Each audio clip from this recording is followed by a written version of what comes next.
Milí poslucháči, vitajte pri počúvaní ďalšieho podcastu z rubriky Spoznaj svojho učiteľa. Ja som Tomáš Sálus a dnes v štúdiu vítam pani učiteľku Miroslavu Vargovú. Vitajte, pani učiteľka. Ďakujem za pozvanie, dobrý deň.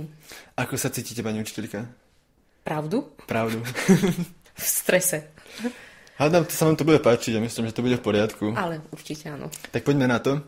Pani učiteľka, moja prvá otázka na vás je, čo pre vás znamená byť učiteľkou? Myslím si, že povolanie učiteľ je jedno z najdôležitejších povolaní, pretože všetci musíme prejsť rukami učiteľov, aby sme sa dostali k svojmu vysnívanému povolaniu. Čiže aj lekár sa musí naučiť čítať a písať a povedzme aj počítať. Takže podľa mňa učiteľ motivuje, učiteľ formuje žiakov a dáva určite kus zo seba. Ktorá udalosť alebo človek vo vašom živote vás najviac ovplyvnila pri voľbe povolania? Neviem, či človek, možno, tak asi z polovice, to bol vyučujúci na gymnáziu. Učil ma geografiu a matematiku, ale obľúbila som si vlastne aj vďaka nemu geografiu, ale vždy od základnej školy som mala rada aj biológiu. Čiže skôr som išla tým smerom, že chcem odovzdávať vedomosti práve z tých predmetov, ktoré ma bavili. Stretli sa vaše očakávania o práci učiteľa so skutočnosťou? Poviem pravdu, že som nemala žiadne očakávania, pretože ja ináč aj doteraz mám rešpekt hlavne pred novou triedou, keď sa mám tam postaviť. Takže nemala som nejaké očakávania, išla som s tým, že uvidím, ako mi to pôjde. A ako teda vnímate svoju novú prvú triedu? Vnímam ju veľmi dobre, sú šikovní, sú veľmi ambiciózni. Vyzerá, že to bude aj dobrý kolektív, takže dúfam, že pôjdu takým smerom, ako začali, takže pôjdu aj až do 4. ročníka. No tak budem im držať palce. Učiteľ vlastne sa stretáva denne s nejakou určitou formou psychickej záťaže. Ako ventilujete takýto, nazvime to, tlak? Ja vo svojom voľnom čase, alebo keď to môžeme nazvať relaxom, veľmi rada športujem. Čiže buď si idem zabehať, alebo idem zabicyklovať. Som závislá na knihách. Veľmi rada čítam. Aj knihy, ktoré som už niekoľkokrát prečítala, tak počase sa k ním zase vrátim. Takže toto je môj relax. Čo by ste nám odporúčili na čítanie? No, neviem, či by vás to zaujímalo. Osobne mám rada beletriu. Koniec musí byť šťastný, áno. Beletriu skôr z takého 19. storočia na spôsob Jany Ejrovej. Ale rada čítam aj motivačnú literatúru. Predvčerom som si kúpila knihu, že postav sa sám za seba, takže ešte som to len začala, ale vyzerá to dobre. Ako zbaviť sa toho pocitu, že musíme vyhovieť všetkým a všade a splniť ich očakávania. A nie sám za seba. A nie sám za seba, presne tak. Pani učiteľka, je niečo, čo by ste chceli, aby o vás vaši kolegovia a žiaci vedeli, ale nevedia to? Neviem, či nevedia, či vedia. Poviem to tak, že mám rada úprimnosť. A hovorí, že pravda býva krutá, tak s tou krutou pravdou, ako keby mal niekto poza chrbát niečo rozprávať niekde. Takže asi len toľko. Mám rada úprimných ľudí, keď to ide rovno a na rovinu. Pani učiteľka, pred rozhovorom sme dali na školský Instagram anketu, v ktorej mohli naši žiaci, ktorí sledujú školský Instagram, dať nejakú otázku, ktorú by sa radi opýtali. Tak ja som pár z tých otázok povyberal a opýtam sa vás. No ale najprv tam bol taký krásny odkaz. Nechceme sa pani učiteľky opýtať nič, ale povedzte, že ju veľmi ľúbime. Je, tak, to je krásne. Videli, že vás ďakujem. Ľúbime. Ďakujem veľmi pekne a ja vás ľúbim. No a padli otázky, že vy ako učiteľka geografie, či máte niečo pocestované? Že kde všade ste boli, kde sa vám to páčilo, nepáčilo? Kde by ste chceli možno ísť? Nemám veľmi pocestované, ja som silný introvert. Potrebujem, dá sa povedať, zázemie, bezpečie s niekým cestovať. Zatiaľ, čo som takto, tak celkom Česko. V Poľsku samozrejme sme boli na nákupoch, takže to je jasné. A v Chorvátsku na Makarskej som bola. Je ťažká otázka pre mňa, že či mám nejakú krajinu vysnívanú.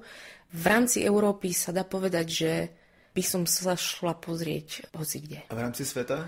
V rámci sveta, no to je ďalší problém, že sa bojím lietania a výšok, takže s týmto, ak by som cestovala, tak určite vlakom, autobusom, autom. ale už keby som sa predsa niekedy rozhodla, tak USA by som si rada pozrela, ale skôr ten západ USA. Určite viac prírodu ako veľkomestá. Nemám rada veľké mestá, ani ten ruch, asi tak. Kanada si myslím tiež. A nelakalo vás nikdy urobiť nejaký taký školský zájazd s nejakým kolegom, že by ste zobrali deti, ako sa chodieva teraz do toho New Yorku alebo do Paríža? Alebo niečo na tento štýl? Nie, mám rešpekt voči tomu. Možno moja príliš veľká zodpovednosť za žiakov, za vás. A hovorím, že je pre mňa ťažké takto cestovať bez toho zázemia, by sa dalo povedať rodinného, blízkeho. Takže takto asi. Ja som sa vás dopočul, že by ste kedysi trénovali biatlon alebo triatlon, teraz si nie som úplne istý. Nebolo to nič akože vrcholové, bol to letný biatlon, čiže beh a vzduchovka. Robila som to na základnej škole, potom už v podstate na strednej škole sa to nedalo, takže to už nie. Toto ma bavilo. Robili si to aj nejakú súťažne, alebo len v rámci nejakých krúžkov? Boli okresné, boli krajské tie súťaže, takže v podstate ako vy tu teraz, tak aj my zo základnej školy sme toto robievali. Aké športy teraz preferujete? Teraz skôr ten beh, iba bicykel. Ak sa dá, ja mám veľmi rada kolektívne športy. Na základnej škole futbal, za školu tiež sme hrávali basketbal a aj stolný tenis som zvykla.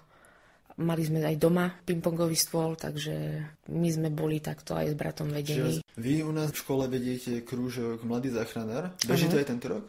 Áno. Máte veľkú účasť? No práve, že tento rok mám v porovnaní s ostatnými rokmi veľmi veľkú účasť.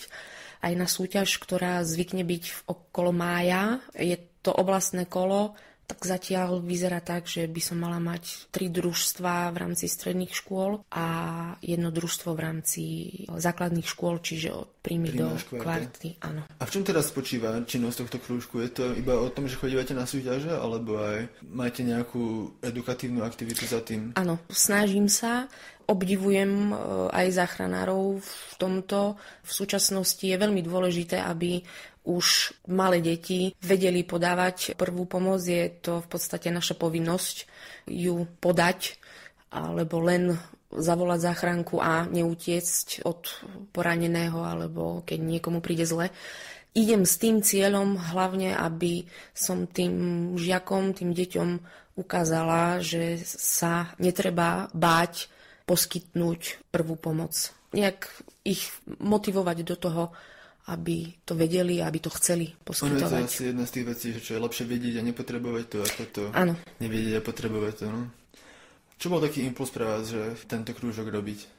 Prvý impuls bol asi pani učiteľka Komisová, ktorá učila telesnú a biológiu. Keď som prišla na túto školu, tak viem, že ona viedla a ona mi to tak akože predostrela, či by som nechcela niečo také. Potom sme my dve boli vlastne na školení ako zdravotníčky pre školu a tam som sa k tomu dostala aj k tej súťaži vlastne, takže preto mi to tak napadlo. Myslíte, že by ste zvládla byť aj záchranárkou, ak by ste neboli učiteľkou? Nie, psychicky by som to určite nedala. Ja mám voči tomu rešpekt, záchranári sú silné osobnosti, nedala by som toto určite. My sme to už tak trošku načrtli, ale ako môže podať prvú pomoc aj nejaký laik, keď príde na nejakú krízovú situáciu? V prvom rade je dôležité zistiť, čo sa deje. Aby vedel zistiť, čo sa dotyčnému stalo, aby vedel rozpoznať príznaky a určite následne volať záchranku. Aj tej záchranke je potrebné povedať, koho ste našli, v akom stave ste ho našli a tiež treba vedieť, čo sa pýtať. Ak už ide o tie závažnejšie poranenia, ako je zástava dýchania, kým príde tá záchranka, ktorej trvá možno nejakých 20-25 minút, kým dorazia na to miesto, sú dôležití práve tí laici, ktorí niečo robia a ak vedia, čo majú robiť, tak o to je to lepšie, lebo tá záchrana života je potom vyššie percento úspešnosti. A stále teda platí ten základ, že 30 stlačení hrudníka, 2 vdychy? Áno. Mám tu vypísaných zo pár situácií, či by sme si ich mohli spolu prejsť, čo robiť, ak by náhodou k ním došlo. Skúsime to? Skúsime. Začníme napríklad vyrazeným dýchom. Čo robiť a čo nerobiť? Pravdepodobne by tam trebalo len predkloniť sa a rozdýchať. Áno. Prejdime k panickému ataku. Panický atak môže byť sprevádzaný buď hyperventiláciou napríklad, to znamená, že prekysličíme organizmus, vtedy môže dôjsť až ku krčom končatín a vtedy je najlepšie buď dýchať do sáčka, nadýchať sa toho oxidu uhličitého viacej, prípadne ak sú to slabšie panické ataky, tak uvádza sa aj napríklad protistresové, také tie metódy dýchanie do brucha. Pekne vedieť nadýchnuť to brucho, nedýchať plitko, nedýchať rýchlo. Tam sú potom také nejaké dýchanie, nie? Že nádych na 3 sekundy, výdych na 5 sekúnd. Áno, presne tak. Alebo môže sa ešte nádych, zadržím dých na nejaké 3 sekundy a potom vydýchnem. Čiže aj tým sa to dá zregulovať. Ak by sme prešli k bezvedomiu, je bezvedomie teda vždy život ohrozujúci stav? Život ohrozujúce stavy sú zástava dýchania, veľké krvácanie, dá sa povedať, že šťastie aj šok, lebo ten človek nevie o sebe. Bezvedomie môže byť dvojaké, bude bezvedomie a človek dýcha, čiže dá sa povedať, áno, je to život ohrozujúci stav, pretože nevieme, čiže tiež by som volala záchranku. A je bezvedomie, keď človek nedýcha. Toto je život ohrozujúci stav, kedy vlastne resuscitujeme. A ak mám bezvedomý človeka, ktorý dýcha, čo robí vtedy? Stabilizovaná poloha? Áno, môžeme ho dať do stabilizovanej polohy, ak sme predtým zistili, že nespadol z nejakej výšky, čiže nepredpokladáme, že má nejaké poranenie chrbtice, prípadne, že nemá zlomeninu, či ruky, pánvy, končatín. Vtedy ho môžeme dať do stabilizovanej polohy. Do stabilizovanej polohy dávame ale najviac na 30 minút. Potom treba polohovať, čiže znova vrátiť na chrbát napríklad a zakloniť hlavu. Sledujeme, keď je v stabilizovanej polohe, či dýcha. A keď sa teda bavíme o tom, že sledovať, či dýcha, ako to vieme odsledovať? Tak, že mu prikláňame ucho k ústam a sledujeme aj teda hrudník, či sa mu nadvihuje. Čiže nejde o to, že dám sklíčko do kuliarov nosu a... Nie. Čiže zväčša na tom sluchu to treba orientovať. Áno, cítim a počujem nádych, výdych. A čo sa týka nejakého merania pulzu, či je? Laici nemerajú puls, pretože v tej situácii sú v strese a môžu cítiť svoj vlastný puls v prstoch, čiže nevieme vyhodnotiť, či má ten puls alebo nemá. Čo robiť pri nejakom vážnom krvácaní? Veľké krvácania sú krvácania z veľkých ciev, čiže žily tepny. Vtedy je dôležité zastaviť krvácanie zhruba do 4 minút, pretože keď je dosť silné to krvácanie, veľmi rýchlo človek vykrváca. V každom prípade treba tlakom do rany. Ak je človek pri vedomí, tak jeho prsty do jeho rany. Ak nie je pri vedomí, tak naše prsty vlastné. Vtedy je dôležité mať rukavice a potom navrstviť gázami a silno vlastne zatiahnuť tú ranu obväzom. Ak by krv presakovala, tak nemeníme, neodviazujeme, vrstvíme ďalšiu vrstvu a vlastne obviažeme. A určite voláme záchranku. Áno. Čo pri takých tých najvážnejších stavoch, ako napríklad infarkt alebo mŕtvica? Tam je dôležité práve u nás to zistenie príznakov. To znamená, že my vieme zhodnotiť tú situáciu, že či sa jedná o mŕtvicu alebo sa jedná o infarkt. Pri mŕtvici je dôležité komunikovať s dotyčným, to znamená, aby dvihol obidve ruky, aby pohol obidvoma nohami, aby vyplazil jazyk, lebo pri mŕtvici človek ochrnie na polovicu tela, čiže tam dotyčný nevie zapískať, nevie vyceriť zuby. Udáva sa, že do nejakých 2 hodín by bolo fajn, keby sa dostal do nemocnice. Pri infarkte je teda bolesť na hrudníku silná, môže vystreľovať do ľavej ruky. Tu je dôležité zisťovať, či dotyčný už mal takýto stav, pretože my všetko toto, čo zistíme, musíme povedať záchranárom. Čiže či už mal takýto stav, ako dlho mu trvá to momentálne nepohodlie, ktoré má, či berie nejaké lieky a či je alergický na lieky. To všetko my musíme zistiť a povedať záchranárom. Áno. Na záver ešte posledný šok elektrinou. Ako reagovať v takomto prípade? Podľa toho, či je stále v tom obvode elektrickom, toto je dôležité najprv zhodnotiť. A pokiaľ si dobre pamätám, tak by sa mal ten elektrický prúd prerušiť niečím nevodivým, čiže nejakým drevom. Predpokladám, že ide potom o popáleniny, takže ak sú to popáleniny nejaké rozsiahle, určite voláme záchranku, volala by som tak či tak. A ak sú mierne a že je pri vedomí, popáleniny sa vlastne chladia nejakých 20 minút studenou vodou, ľadom. Ničím neprikrývame, ničím nemažeme. My sme sa o tom troška bavili, keď sme spomínali to zisťovanie dýchania a srdcového tepu. Sú nejaké také mýty o prvej pomoci, ktoré nejak prežívajú medzi ľuďmi a pritom sú nesprávne? Často sa hovorí o zapadnutom jazyku, že treba vyberať jazyk. Každý záchranár vám povie, že žiadny zapadnutý jazyk nikdy nevidel. A zvlášť pri epileptickom záchvate tým, že človek v krči, nesmú sa dávať prsty naše do jeho úst, pretože vám ich môže odhríznúť. A tam je silný krč, takže preto. V žiadnom prípade len zakláňať hlavu, už záklonom hlavy sa spriechodňujú dýchacie cesty. Je tam niečo také, že držať toho človeka nejakým spôsobom, aby sa netriasol, alebo nechať proste sa, keď to budem tak hrubo, úplne vytriasť? Áno, držíme iba hlavu.